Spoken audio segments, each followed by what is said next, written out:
하나님의 말씀 사무엘상 1장 9절에서 18절 말씀입니다.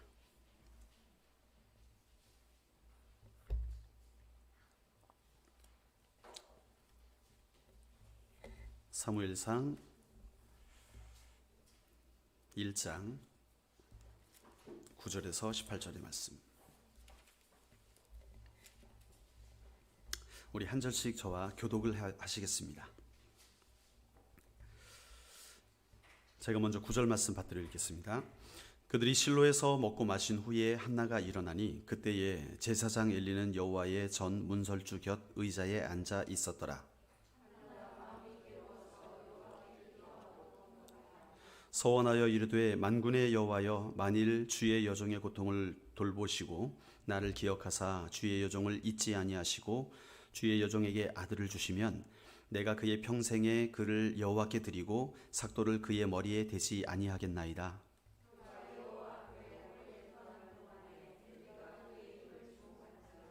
한나가 속으로 말하매 입술만 움직이고 음성은 들리지 아니하므로 엘리는 그가 취한 줄로 생각한지라.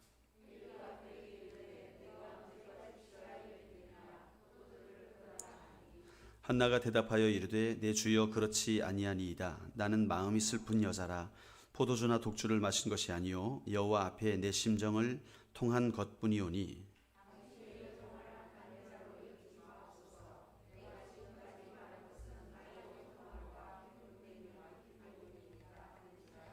엘리가 대답하여 이르되 평안히 가라. 이스라엘의 하나님이 내가 기도하여 구한 것을 허락하시기를 원하노라 하니 이르되 당신의 여종이 당신께 은혜 입기를 원하나이다 하고 가서 먹고 얼굴에 다시 근심이 없더라. 아멘. 잠깐 기도하시겠습니다. 하나님 감사합니다. 오늘도 주의 말씀 앞에 나아갑니다. 전하는 자의 입술을 긍휼히 여겨주시고 오직 주님의 말씀만, 주님의 뜻만 나타날 수 있도록 인도하여 주시옵소서. 듣는 모든 성도들 가슴 속에 주의 진리의 말씀이 새겨지게 하시고 그 진리의 말씀으로 인하여 삶이 믿음으로 승리하는 삶으로 변화될 수 있도록 인도하여 주시옵소서. 감사드립니다. 예수님의 이름으로 기도드립니다. 아멘. 오늘부터 주일 예배를 통해서 우리가 사무엘상을 계속해서 강의를 하려고 합니다. 사무엘상은 하나님께서 다윗을 세우시는 과정을 이렇게 기록하고 있는 성경입니다.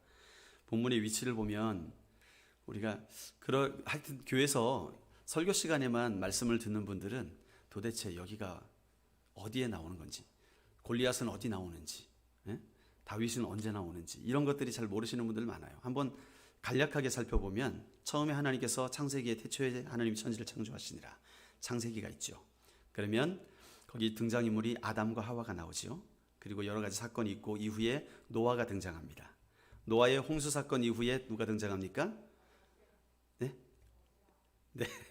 자, 이제 바벨탑 사건이 있고 그 다음에 아브라함이 등장하게 되죠. 아브라함을 부르시고 아브라함에게 자손을 허락하여 주셔서 이제 이삭, 그 다음에 야곱을 통해서 12아들을 또 낳게 되고 12아들 가운데 11번째 아들인 요셉을 먼저 애굽에 보내시죠. 그리고 총리가 되게 하신 이후에 가나안 땅에 살던 모든 가족들을 다 애굽으로 이주하게 합니다. 70명이 이주를 하죠. 그 야곱의 모든 가족들, 당시까지는 야곱이 살아 있었습니다. 그래서 다 이주를 하게 되었고 거기서 400년 동안을 살게 되는데 그 400년 동안에 이주하는 사건은 이미 아브라함을 통해 하나님께서 말씀하셨던 그 일이 이루어진 것이죠. 그래서 400년이 지나고 하나님께서 모세를 알지 못하는 바로를 세워가지고 이스라엘을 핍박하게 만듭니다. 그리고 하나님께서 요셉을 알지 못하는, 요셉을 알지 못하는 바로가 나타났고 이스라엘 사람들은 굉장히 애굽에서 노예로서 힘들게 살아가게 되죠. 그런 가운데 이제 하나님께서 모세를 세우셨고 10가지 재앙을 통해서 이스라엘을 이끌어내셨습니다. 그래서 홍해를 건너서 이스라엘 백성들이 가데스 바네아에서 이제 정탐을 하게 되죠. 우리가 갈 가나안 땅이 어떤가? 그래서 정탐꾼을 보냈는데 12명을 보냈는데 10명이 우리 이 땅 정복 못한다. 왜냐하면 그 사람들 너무 크고 이 성은 너무 강대하다. 우린 메뚜기와 같다. 예, 그렇게 말합니다. 2명만, 여호수아와 갈렙만, 아니다, 그들이 크고 강대한 건 맞다. 그러나 여호와 하나님 우리와 함께 하시니까 저들은 우리 밥이다. 예. 그래서 결국에는 다수결을 의존하잖아요. 예. 10명의 말을 들어요, 이스라엘 백성들이. 그래서 하나님이 진노하셔서 그들이 그 정탐한 40일간을 1년씩 쳐가지고 40년 동안 광야에서 돌게 만드십니다. 광야에서 도니까 40년이면 한 세대가 지나가죠. 애굽에서 나왔던 세대가 다 죽고 광야에서 태어난 세대가 이제 가나안 땅으로 들어가게 됩니다. 그래서 이들에게 너희의 정체성이 뭔지, 너희가 왜 이 광야에서 태어났는지, 그리고 가나안 땅으로 왜 들어가야 되는지, 왜 여호와 하나님을 섬겨야 되는지를 신명기에서 마지막으로 모세가 잘 가르치게 되죠. 그리고 이제 가나안 땅을 정복하는 이야기가 어디서 나옵니까? 여호수아에서 나오죠. 그죠? 예. 다 정복을 했습니다. 그러나 100% 정복한 건 아니고 어딘 좀 정복하고 또 어느 족속들은 남겨두고 뭐 이런 일들이 있습니다. 어쨌든 여호수아에서 이제 이스라엘 백성이 가나안 땅에 정착을 하게 되는데 그 남겨놓은 민족들 때문에 골칫거리가 됩니다. 그래서 자꾸 그 남은 주변의 족속들, 여호와께서 진멸하라 그랬는데 진멸하지 못한 그 족속들이 자꾸 치고 들어와가지고 이스라엘은 때로는 노예가 되기도 하고 종로로 타기도 하고, 그래서 부르짖어 기도해요. 하나님 못 살겠습니다. 우리 좀 살려주십시오. 우리 좀 살려주십시오. 그러면 하나님께서 누굴 세웁니까? 사사를 세우는 거예요. 사사. 영어로 저지라 그래요. 심판관, 다스리는 자. 근데 한국말로는 사사. 성경에만 쓰는 말입니다. 사사. 예, 사사를 세우셔가지고, 예, 우리가 아는 사사들 많죠. 그죠? 엘리옷도 있고, 입다도 있고, 그 다음에, 힘센 사람 누굽니까? 삼손도 있고. 자, 마지막 사사는 사무엘. 그죠? 이렇게 사사들을 세우셔서 이스라엘을 다스리세요. 그런데 사사기 마지막에 가면, 무슨 일이 일어나냐면, 사람들이 점점 하나님 섬기는 것을 원하지 않습니다. 그래서 오늘 다시 한번 찾아보겠습니다. 사사기서 25장 보면 마지막 절에 그 이스라엘 백성들의 말을 한마디로 요약을 해놔요. 그때에 이스라엘의 왕이 없으므로 사람이 각기 자기의 소견에 옳은 대로 행하였더라. 이스라엘의 왕이 없기 때문에 자기 소견에 옳은 대로 행하였다. 그게 이스라엘 백성들의 모습이었습니다. 여러분, 왕이 없기 때문에 자기 소견대로 행했을까요? 아니요. 사실은 하나님이 왕이셨잖아요. 우리 하나님이 왕이셨잖아요. 하나님이 직접 다스리신 거예요. 직접 사사들을 세우셨고 직접 모든 원수의 압제를 차단하시고 보호하시고 이끌어 가셨어요. 그런데 그 보이지 않는 하나님을 의지하는 것이 싫었던 것이죠. 왜요? 주변에 블레셋을 보니까 강력한 왕이 있어요. 저 애굽도 바로가 있고 저 모압도 그렇고, 그러니까 주변의 나라들은 다 왕이 있는데 우리만 없는 것 같아 보이는 거예요. 하나님이 다스리시는데 보이지 않는 하나님의 다스림을 받는 것보다 눈에 보이는 뭔가를 달라고 하는 것입니다. 그래서 왕을 구하게 되고 하나님께서 허락하셔서 왕을 세우는 과정이 바로 사무엘서의 이야기죠. 이제 여기가 이제 우리 본문의 위치입니다. 이해가 되시죠? 쫙 이렇게 살아왔습니다. 자, 본문 가운데 이 우리가 읽은 사무엘상 1장의 말씀은 그 마지막 사사 사무엘이 등장하는 배경이 되고 있습니다. 사무엘의 어머니가 한나죠. 근데 원래 한나가 참 아이가 없었어요. 아이가 없었습니다. 한나는 엘가나라 하는 집안의 여인이었어요. 엘가나의 부인이었죠. 이 엘가나는 부인이 둘이가 있었습니다. 하나는 분인나라는 여자가 있었고 그 다음은 한나라는 여자가 부인이었어요. 예. 여러분, 성경에 보면 부인이 여러 명이 있는 가정이 많아요. 그렇죠? 예. 하나님께서 구약에서 일부 다처제를 허용하신 것일까요? 예. 그렇게 생각하시면 안 돼요. 예. 구약에서 부인이 둘이 있었다고 해서 일부 다처제를 허용하실 것이 아닙니다. 하나님께서 가정을 만드실 때 하와를 2명을 만드셨습니까? 아니죠. 1명을 주셨어요. 그런데 타락한 인간이, 하나님의 아들들이 사람의 딸과 결혼하던 이런 모습들이 생겨나다 보니까, 한마디로 말해서 죄로 인해서 더 많은 부인을 얻고 싶어 했던 인간의 욕심이었습니다. 그러나 구약에서는 아직 어리기 때문에, 하나님 나라 백성들이 아직 수준이 낮기 때문에 그런 죄악들을 그저 침묵하고 계셨던 것이죠. 이해가 되십니까? 예. 뒤로 갈수록 그러나 그 법들은 점점 분명해지죠. 어쨌든 집안에 부인이 둘이 있으니까 바람 잘 날이 없는 거예요. 예. 당연한 것 아니겠습니까? 예, 당연한 것이죠. 부인이 둘이 있으니까 시기가 일어나고 다툼이 일어나는 건데, 그 다툼의 계기가 뭐가 되냐면 애가 있고 없고가 된 거예요. 애가 있는 분인나는 어깨를 딱 펴고 이제 한나한테 쓴소리를 하겠죠. 아이고 애도 없어가지고 여자가 여자 구실도 못해가지고 막 이런 모욕을 줬겠죠. 예. 그러니까 한나는 너무 슬픈 거예요. 마음이 아픈 거예요. 그러니까 남편인 엘가나가 볼 때는 또 어떻습니까? 누가 불쌍해요? 한나가 또 불쌍한 거예요. 그러니까 한나에게 뭘 더 줘요. 분인나보다 한나에게 따블로 줍니다. 그러니까 분인나가 더 또 어떻게 돼요? 더 열받으니까 엘가나가 없을 때 그냥 막 또 막 모욕을 주는 거예요. 자식 없는 걸 가지고. 그 당시에는 자녀를 낳고 낳지 못하고 하는 것이 굉장히 중요한 시대였기 때문에 그래요. 우리나라도 100년 전만 해도 그랬지 않습니까?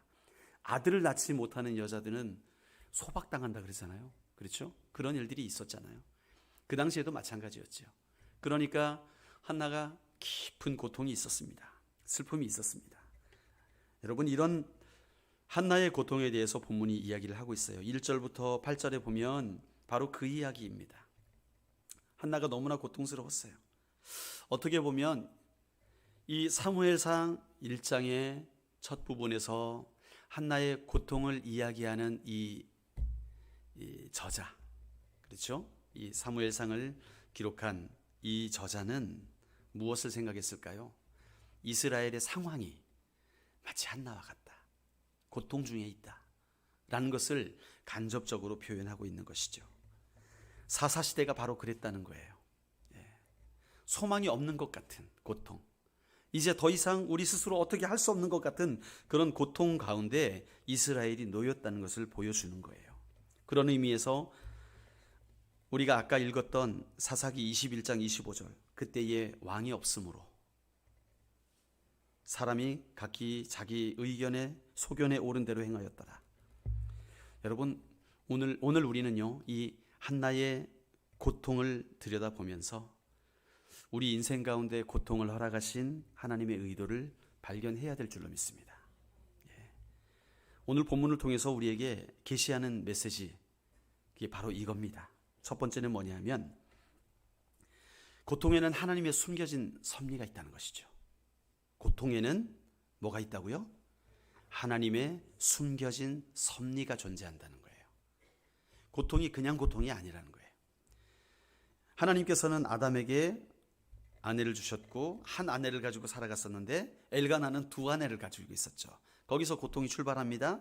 분노가 일어났고 시기가 일어났고, 특별히 엘가나가 1년에 한 번 실로레에 가서 하나님께 제사를 드리게 될 때 그때마다 더 사랑하는 아내, 이 구박받는 아내 한나에게 재물의 분깃을 따블로 주니까 더 또 이 구박을 받는 거예요. 이 한나는 분인나한테서. 이 임신하지 못하는 약점을 잡아가지고 그걸 볼모로 해가지고 분인나는 계속 괴롭힙니다. 여자들이 독을 품으면 무섭습니다.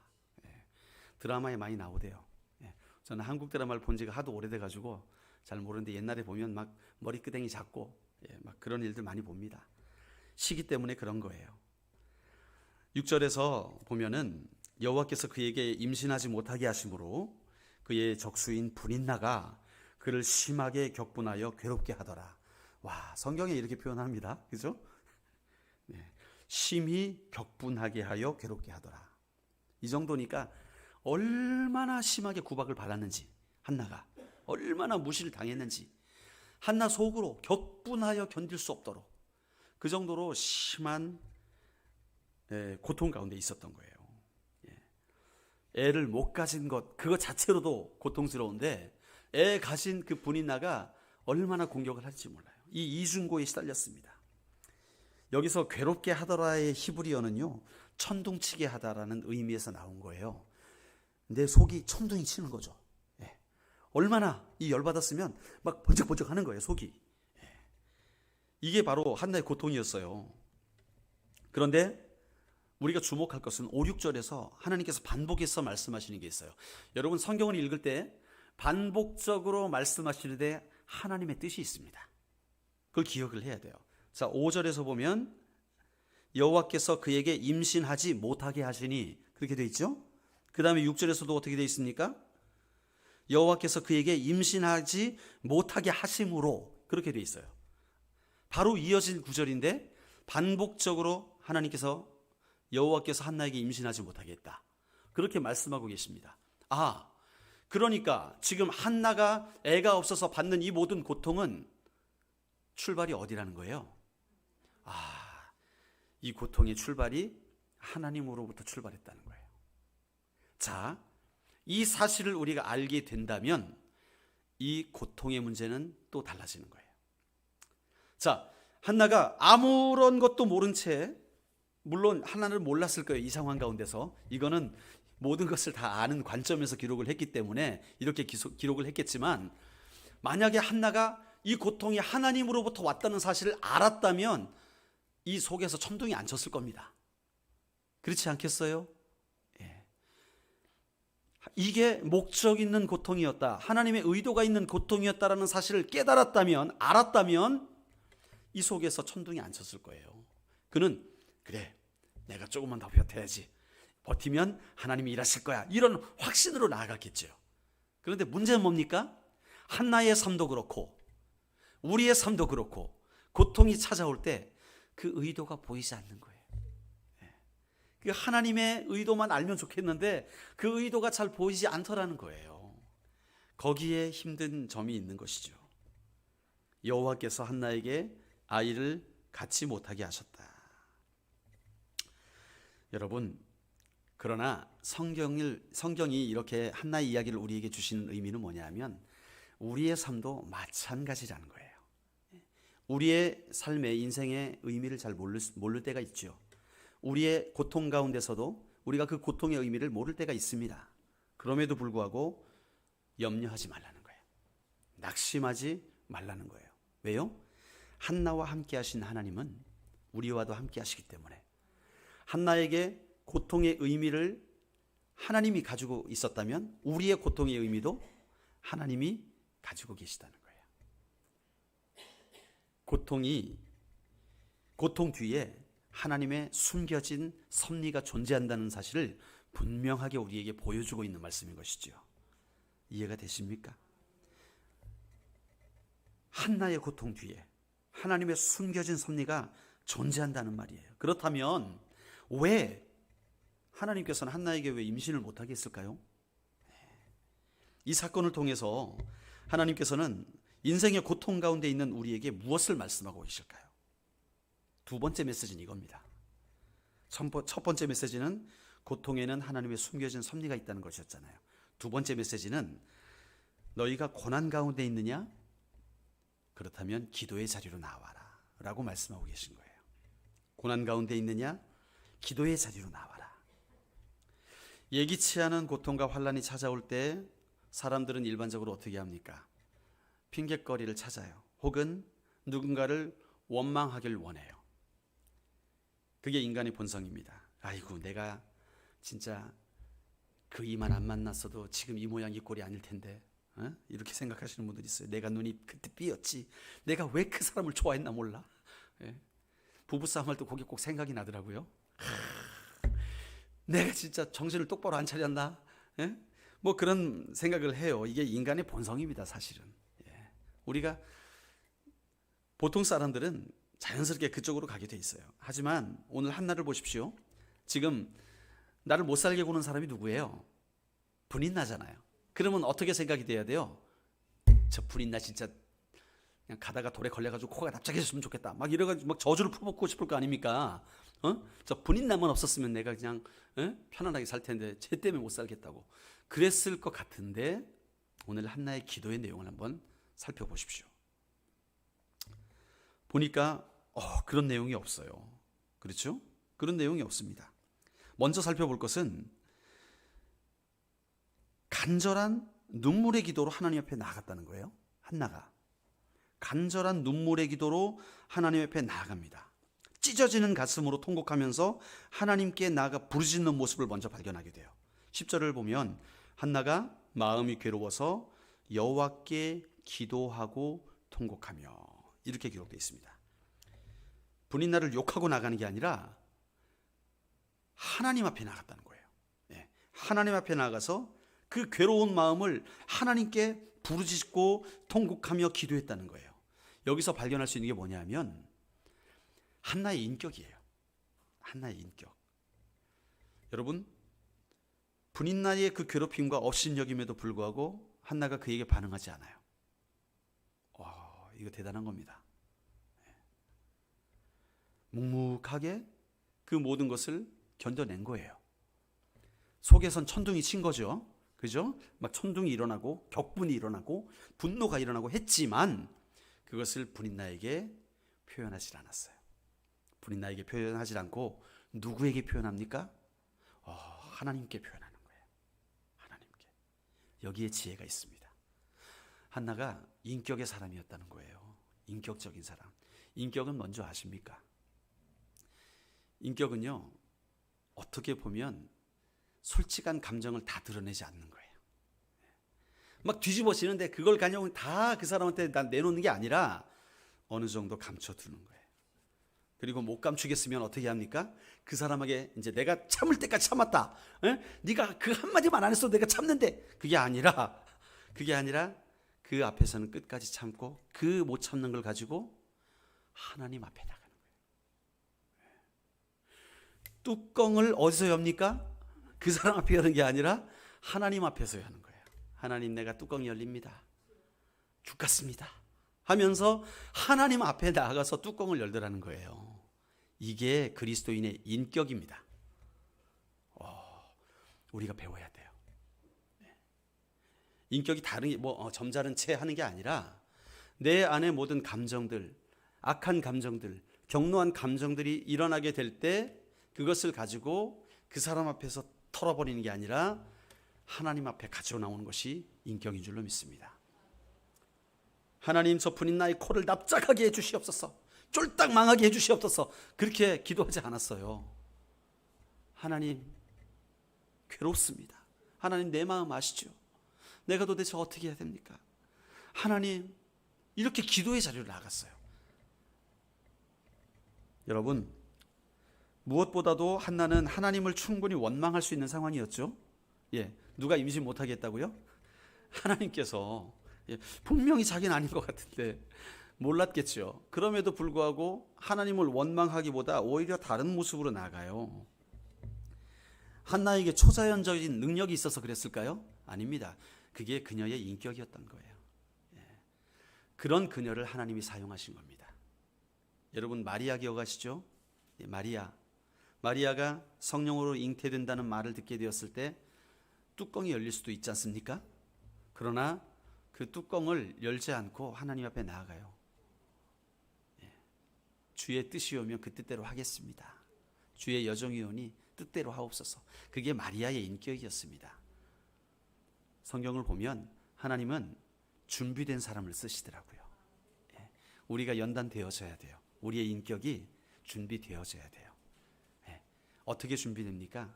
기도의 자리를 통해 준비가 되는 거예요. 여러분들의 모든 근심, 괴로움, 걱정을 가지고요, 사람에게 털어놓지 마십시오.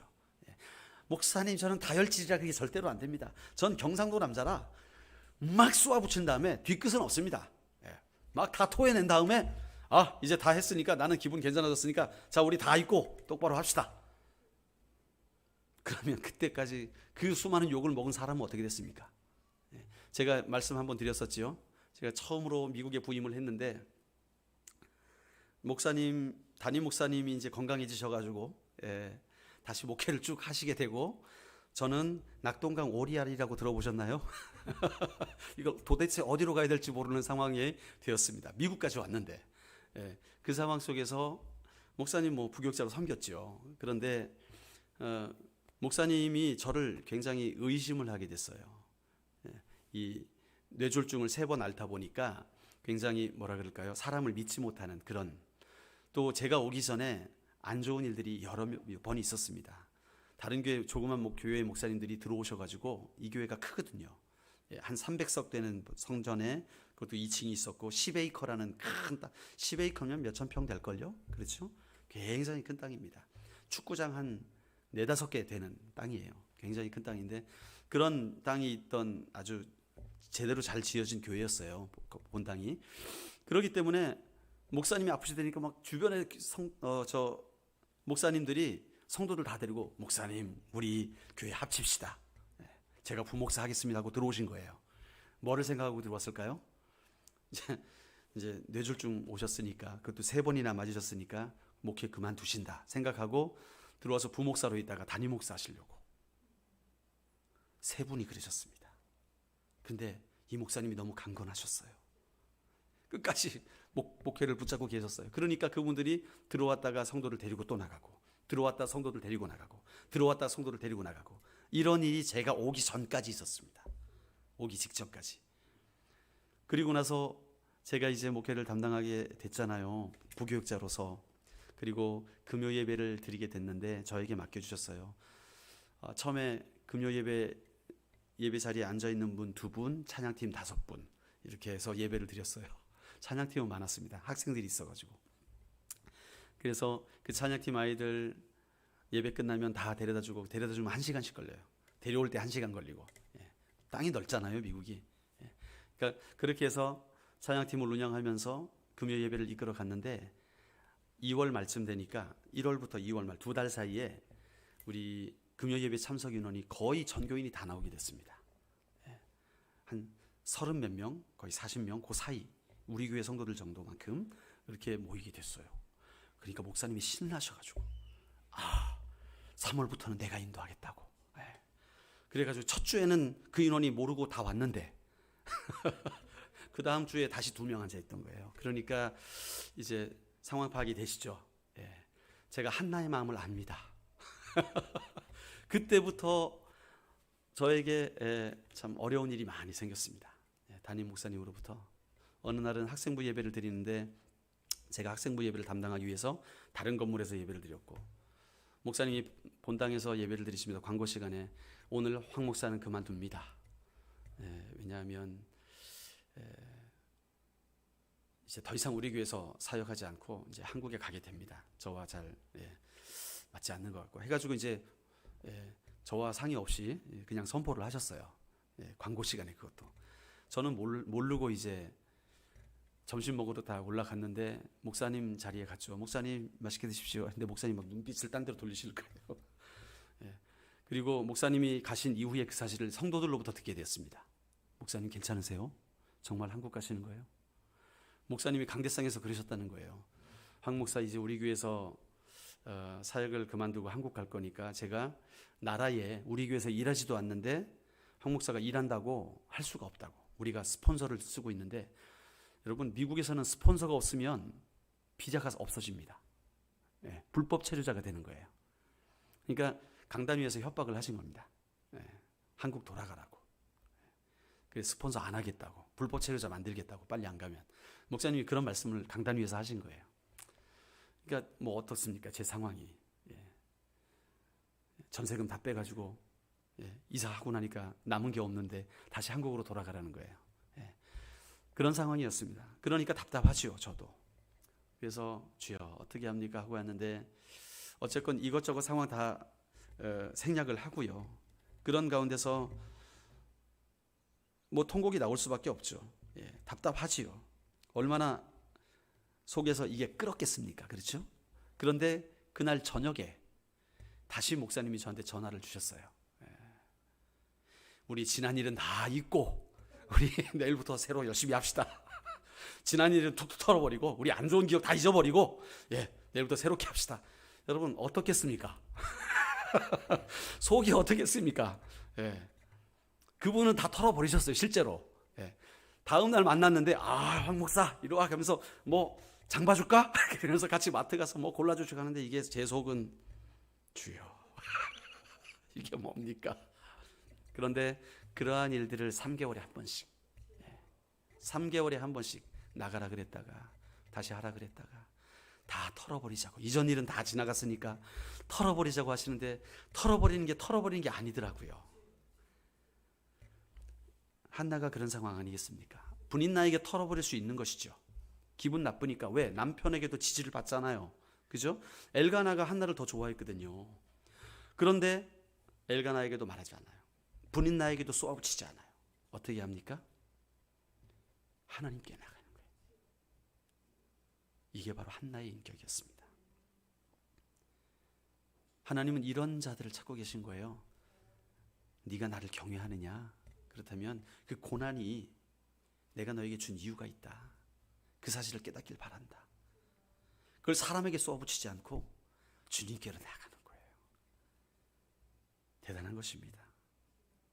너희가 고난 가운데 있느냐? 그렇다면 그 고난을 가지고 괜히 딴 데 가서 풀지 말고 나에게로 나와라. 내가 내 얼굴을 보기를 원한다. 내가 네 마음을 받기를 원한다. 주님이 그렇게 말씀하고 계신 거예요. 자, 한나의 개인적인 기도가 본문에 기록되어 있어요. 그죠? 세상에 애 못 가진 여자들이 얼마나 많습니까? 그들도 기도 안 했겠습니까? 그런데 유독 한나의 기도가 사무엘상 1장에 그의 개인적인 기도가 기록되어 있어요. 그렇다면 이 한나의 기도는 우리에게도 의미가 있는 기도이라는 거예요. 그렇지요? 의미가 있기 때문에 기록을 해 두신 거예요. 보십시오. 이 개인적인 기도가 자세하게 기록된 이유가 반드시 있습니다. 무엇을 교훈하고 계신 걸까요? 그래서 세 번째 메시지는 이겁니다. 세 번째 메시지는 대가를 지불하라. 뭐라고요? 대가를 지불하라. 한나가 마음이 괴로워서 하나님께 기도하고 통곡합니다. 그 내용을 보면 11절 말씀을 같이 읽어볼까요? 시작. 서원하여 이르되 만군의 여호와여, 만일 주의 여종의 고통을 돌아보시고 나를 기억하사 주의 여종을 잊지 아니하시고 주의 여종에게 아들을 주시면 내가 그의 평생에 그를 여호와께 드리고 삭도를 그의 머리에 대지 아니하겠나이다. 네, 한나가 하나님 앞에 나아가지요.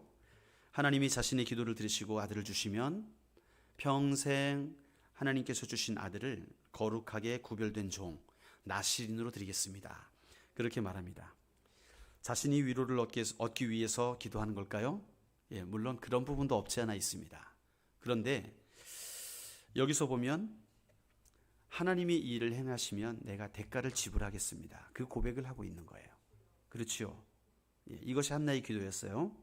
하나님의 역할을 해주시면, 하나님의 역할을 해주시면 저 또한 하나님 앞에서 저의 역할을 감당하겠습니다. 그 이야기거든요. 그 이야기입니다. 여기서 우리가 받을 수 있는 두 가지 교훈이 있어요. 이 한나의 기도에서 첫 번째는 온전한 헌신이라는 거예요. 온전한 헌신. 하나님이 아이를 허락하시면 그 아이를 나실인으로 드리겠습니다. 그렇게 서약한 거예요. 여러분, 나실인이 되면요, 한나가 말한 대로 머리를 자르면 안 됩니다. 칼을 대면 안 돼요. 그리고 술 마시는 것도 절제를 해야 됩니다. 또 왜 한나는 아기를 제사장으로 드리겠습니다 라고 하지 않고 나실인으로 드리겠습니다 했을까요? 어차피 하나님 앞에 바치는 건데, 예, 이걸 통해서 한나가 레위 사람이 아니라는 걸 알 수 있어요. 엘가나 집안이 레위인이 아니었다. 제사장은 누구만 될 수 있습니까? 레위인만 될 수 있죠. 이 엘가나는 레위 집안이 아니라는 거예요. 그렇기 때문에 한나는 그를 나실인으로 드리겠습니다 라고 했던 것이죠. 나실인에 대해서 민수기 6장에서 가르치고 있습니다. 나실인의 법이 나오는데 거기 보면 여러분, 우리가 굉장히 주목할 일이 있어요. 민수기 6장을 보실까요? 구약 성경 203페이지, 제가 가진 성경은 203페이지 4페이지인데 나실인의 법이 나와요. 거기 보면 나실인이라는 말 자체가 구별이라는 뜻입니다. 구별, separate, 구별된다. 구별의 다른 말이 또 있죠. 홀리, 거룩이란 말도 구별이죠. 그렇죠? 거룩하게 구별되어진 거라는 거예요. 나실인이라는 말 자체가. 근데 여기 보면 제가 세봤습니다. 자기 몸을 구별하다, 자기 몸을 구별하다, 구별하는 모든 날, 구별하여 드릴 때, 이 구별이란 말이 10번이 넘게 나옵니다. 이 짧은 구절에. 예. 구별, 그렇죠? 예, 구별. 그런데 한 가지 주목할 게 있어요. 8절 같은 경우에 뭐라고 돼 있어요? 자기 몸을 구별하는 모든 날 동안, 그렇게 돼 있죠. 이 나시린은 평생 하는 게 아니라는 거예요. 기간이 있다는 거예요. 기간. 그렇죠? 어느 기간 동안 그 시작하는 시점부터 끝나는 시점까지만 그렇게 지키면 나시린으로서의 구별되어진다는 거예요. 이해가 되십니까? 그런데 한나는 어떻게 합니까? 그 아이를 평생 나시린으로 드리겠다는 거예요. 야, 이 사무엘 불쌍합니다. 하루 이틀이 아니라 정해진 날이 아니라 평생을 드린다는 거예요. 여기서 우리가 한나의 이 헌신이 결코 적은 것이 아니라는 것을 깨닫게 되는 거예요. 그렇죠? 여러분, 여기서 우리가 조금 주목해야 될 부분이 있습니다. 뭐냐 하면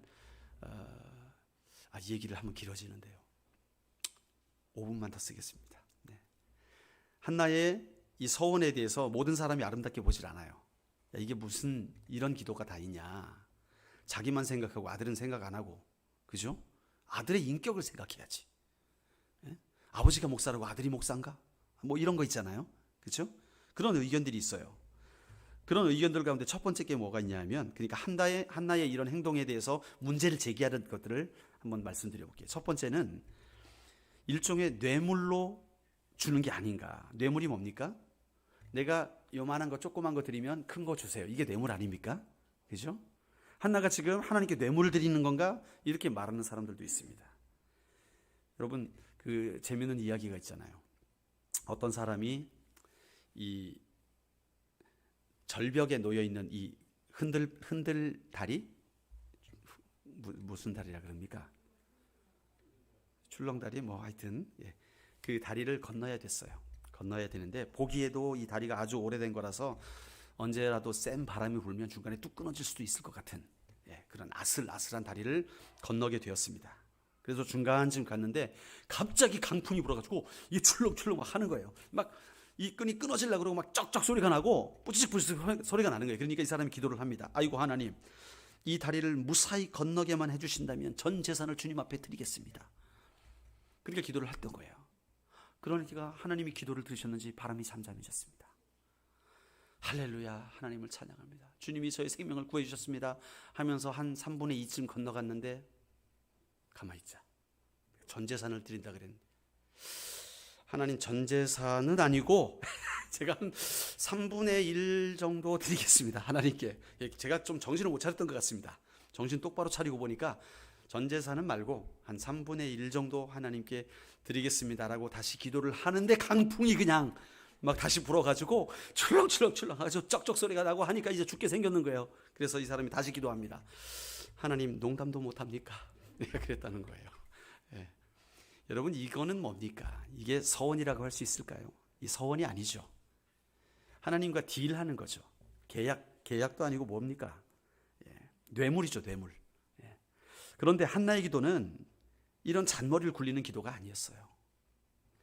여호와께서 먼저 주시면 내가 받아서 이것을 다 드리겠다고 말씀한 겁니다. 그렇죠?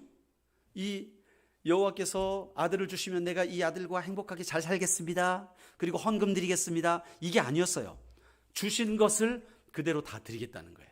마치 하나님께서 이삭을 허락하셨는데 100살의 아들을 주셨는데 아들을 바쳐라 할 때에 그가 이삭을 제물에 드렸던 것처럼 같은 상황인 것이죠. 모두 드린 것입니다. 바로 한나의 온전한 헌신을 말하는 것이지요. 두 번째 제기되는 안 좋은 시각이 있어요. 그게 뭐냐면 아이의 장래를 부모가 결정해도 되냐? 아이도 인격이 있는데. 그렇게 말하는 사람들이 있지요. 그런데요, 여러분, 한나가 서원한 아들은요, 앞으로 뭐 훗날 인격을 가진 성인으로 자라겠지요. 그리고 그는 자신의 의지와 생각대로 미래를 결정하게 될 것입니다. 나시린은요, 기간이 있다 그랬잖아요. 기간. 그렇죠? 그러니까 평생 아들을 나시린으로 드리겠다는 말은 이게 아들을 구속하는 말이 아니라 자신의 하나님 앞에 대한 헌신을 표현하는 말이었다는 것입니다. 이해가 되십니까? 예. 나중에 사무엘이 나시린으로 살다가 본인이 기간을 어떤 적정한 기간이 되어서 본인이 그만할 수 있다는 사실이에요. 나시린은 그런 사람입니다. 제사장처럼 어렸을 때부터 죽을 때까지 세상이 아니에요. 나시리는 기간이 있는 것입니다. 그러므로 한나의 이 서원의 기도는요, 자신의 삶을 온전히 하나님 앞에 드리겠다는 고백이지 아들을 구속한다는 그런 내용이 아닌 것이죠. 이해가 되십니까? 그리고 세 번째로 또 부딪히는 그런 내용들이 있는데, 가장 심각한 문제는 엄마 품이 가장 필요한 나이에 어린아이를 강제로 부모의 품에서 떼어가지고 여호와의 장막에 거하게 한다? 이게 인간적이냐? 도대체 이게 인권이냐? 그렇게 말씀하시는 분들도 있을 수도 있습니다. 물론 우리가 봐도 좀 가혹해 보이기도 합니다. 그렇죠? 옳은 일입니까? 인권을 따지면 옳은 일이 아니죠. 그런데 여러분, 인권에 대해서 우리가 깊이 생각해 봐야 됩니다. 요즘에 인권에 대한 이야기가 너무나 많이 이슈가 되고 있습니다. 그죠? 인권을 보호해야 된다. 뭐 그 연관지어서 여성의 지위도 마찬가지고, 그 다음에 학생 인권 조례라는 게 또 있대요. 인권. 그런데 이 인권이 어떤 의미가 있느냐? 제가 찾아봤어요. 세상 사람들이 말하는 인권이 이런 거더라고요. 인권은 사람이기에 가지는 가장 기본적인 권리입니다. 인권은 모든 사람이 각자 본래부터 가지고 있는 것입니다. 인종, 국적, 성별, 종교, 정치적 견해, 신분, 지위, 그 어떤 것에 관계되거나 차별됨 없이 모든 인간은 존엄성과 권리에서 자유롭고 평등합니다. 누구도 다른 사람의 인권을 박탈할 수 없습니다. 이게 세상 사람들이 정의해 놓은 인권입니다. 그런데 기억해 보십시오. 듣기에 좋지요. 그러네. 차별이 없네. 평등하네. 좋네. 이렇게 느껴지시지요. 그런데 거기에 하나님이 없어요. 하나님이 없어요. 성경은 말합니다. 우리를 지으신 분이 누구라고요? 하나님. 우리를 지으시고 인생을 지으신 분이 하나님이십니다. 하나님이 지으신 뜻대로 살아가면 선한 것이고, 하나님의 뜻을 거역하여 과일을 따먹고 자기 뜻을 주장하게 되면 악한 것입니다. 그런데 오늘날의 인권은 뭐라고 말하냐? 자기가 좋은 뜻대로 살아가는 것이 좋은 것이라고 얘기해요. 선악과가 먹음직스럽고 보암직도 하고 좋아요? 그럼 따먹는 게 선한 것이지. 그게 좋은 것이지라고 말하는 거예요. 이해가 되십니까? 이 인권에 하나님이 존재하지 않는다는 거예요. 이건 심각한 일입니다. 심각한 일입니다. 그러나 이 땅의 모든 법들이 지금 그것을 향해 나아가고 있습니다. 전 유럽이 그렇고요. 지금 캐나다도 그렇고요. 하나님이 없습니다. 원하면 자기가 임신한 아이 언제든지 죽일 수 있어요. 그게 그 사람이 앞으로 남은 생애를 살아가는데 편하다는 거예요. 그러니까 그게 좋은 거라는 거예요. 생명이 중요하지 않습니다. 아이를 가진 내가 편하면 되는 거예요. 내가 원하면 아이를 갖고 없애려면 없애고, 이것이 인권이라는 거예요. 여러분은 어떻게 생각하십니까? 하나님께서 우리를 지으셨어요. 그렇다면 우리는 여호와께로 돌아가야 합니다. 각자 제 길로 가는 것이 아니라 여호와께로 돌아가야 되는 거예요.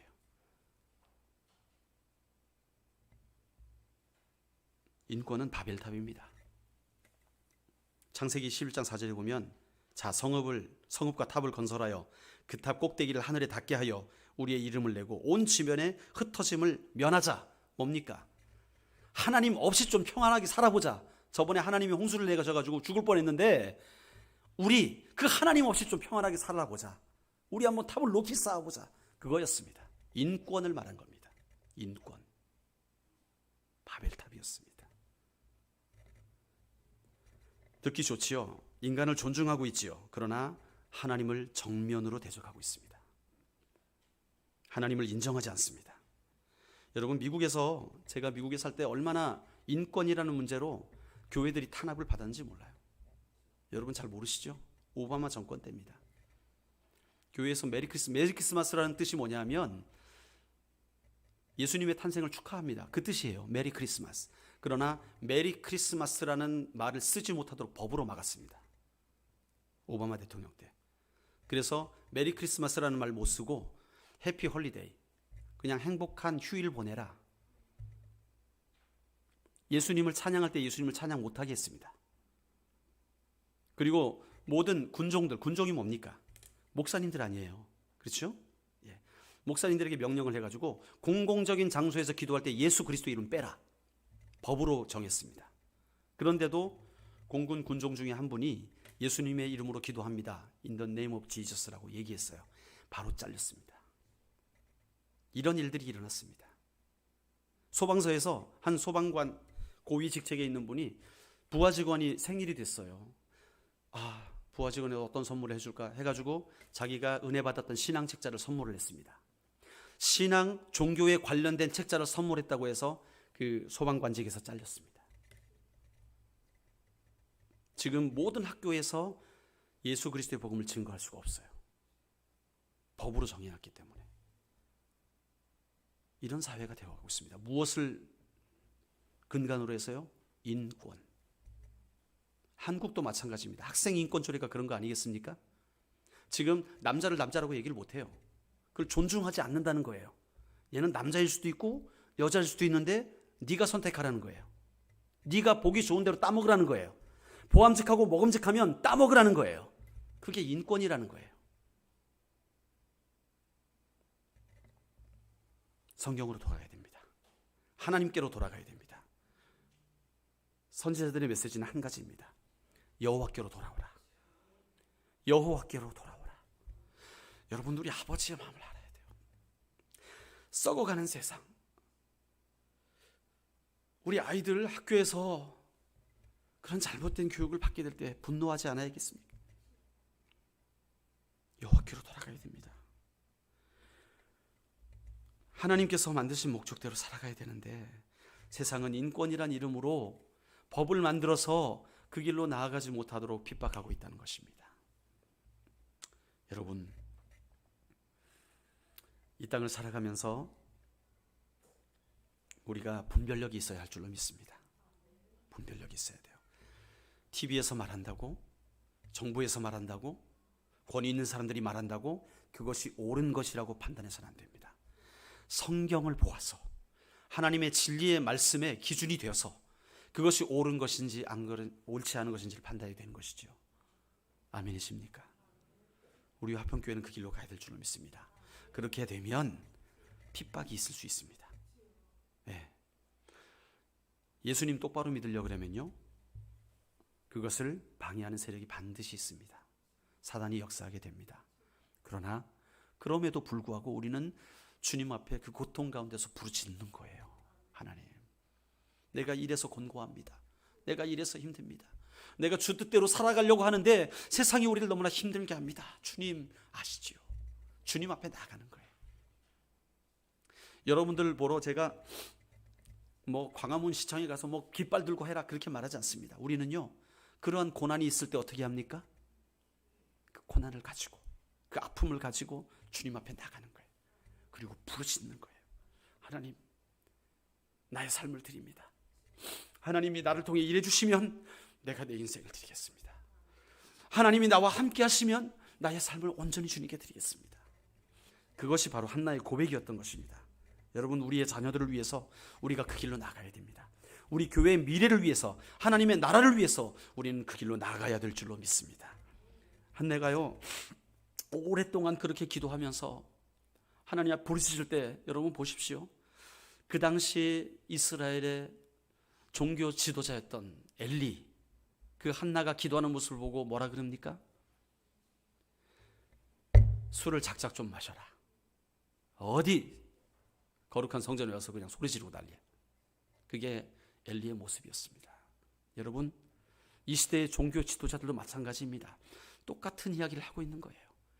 하나님의 뜻을 생각하기보다 대중의 뜻을 따르고 있더라는 거예요. 많은 사람들의 의견에 의해서 하나님의 말씀을 이렇게 얘기했다가 저렇게 얘기했다가. 여러분, 한국교회 회복이 필요합니다. 하나님의 말씀이 있어야 됩니다. 진리에 목숨 거는 자들이 일어나야 됩니다. 하나님의 말씀이라면 생명을 걸고 하나님, 내 모든 삶을 드리겠습니다 고백하는 자들이 일어나야 될 줄로 믿습니다. 하나님은 여러분들을 그 자리로 부르십니다. 우리 화평교회 성도들이 하나님의 진리 앞에서 세상의 그 핍박 가운데서도 굴하지 아니하고 나는 예수 그리스도를 나의 구주로 섬기길 원합니다. 세상이 무엇이라 말한다 할지라도 나는 십자가의 길을 따라갈 것입니다. 여러분, 주님의 초청의 메시지가 들리십니까? 우리 예수 그리스도의 부르심이 들리십니까? 가슴으로 들으시길 바랍니다. 주님이 그 자리로 우리를 부르세요. 우리의 인생은요 짧습니다. 그러나 이 짧은 시간 가운데 정말 가치 있는 인생이 무엇이냐, 여러분의 인생을 정말 가치 있게 만드는 게 무엇이냐, 그것은 바로 이 헌신된 기도의 자리인 줄로 믿습니다. 하나님의 말씀 앞에서 내가 모든 환난 가운데서도 기도하는 일을 놓치지 않겠습니다. 진리 안에서 내가 살아가겠습니다. 내 인생 전체를 주님 앞에 드립니다 라고 고백하는 그 온전한 기도, 온전한 헌신이 바로 우리의 인생을 새롭게 할 줄로 믿습니다. 우리의 인생은 정부가 만들어주는 게 아니에요. 세상 사람들이 으쌰으쌰해서 이루어가는 게 아니에요. 우리의 인생은 기도로 세워져 가는 것인 줄로 믿습니다. 이 한 주간 우리의 인생을 새롭게 하시는 그 주님 앞에 무릎으로 나가는 저와 여러분들이 되시기를 주의 이름으로 축원합니다. 그래서 여러분의 인생이 한나의 2장에 보면 한나의 기도가 나와요. 한나의 감사의 찬양이 나와요. 이 감사의 찬양들이 여러분들의 삶 속에 날마다 아름다운 꽃으로 피어나기를 주의 이름으로 축원합니다. 기도하시겠습니다. 우리 하나님 감사드립니다. 하나님, 세상은 하나님을 모르기 때문에 엉뚱한 것을 가지고 그것이 선한 것이라고 말합니다. 그러나 우리는 하나님의 백성이고 또 하나님이 만물을 지으신 창조주이심을 믿기 때문에 하나님의 뜻이 가장 선한 것이고 하나님의 뜻을 따르는 길이 가장 행복한 길이라는 사실을 깨닫게 됩니다. 우리 안에 이 땅에서 일어나는 모든 고통들 때문에, 모든 시기, 질투, 여러 가지 어려움들 때문에 하나님 때때로 우리 마음에 풍랑이 일어나고 요동을 칠 때도 있지만 그것을 세상을 향하여 푸는 것이 아니라 주님 앞에 나와 주님 아시지요. 주님 저의 아픔을 아시지요. 주님 앞에 눈물로 토로하며 나아가는 자들이 되어서 이 땅 가운데 참된 그리스도인의 인격을 드러내고 빛을 발하는 자들로 살아갈 수 있도록 인도하여 주시옵소서. 우리 인생의 모든 문제를 해결하신 예수 그리스도의 그 십자가의 승리가 이 한 주간 우리의 삶을 붙들고 새롭게 하는 귀한 한 주간이 될 수 있도록 주님 인도하여 주시옵소서. 감사드리며 예수님의 이름으로 기도드리옵나이다. 아멘.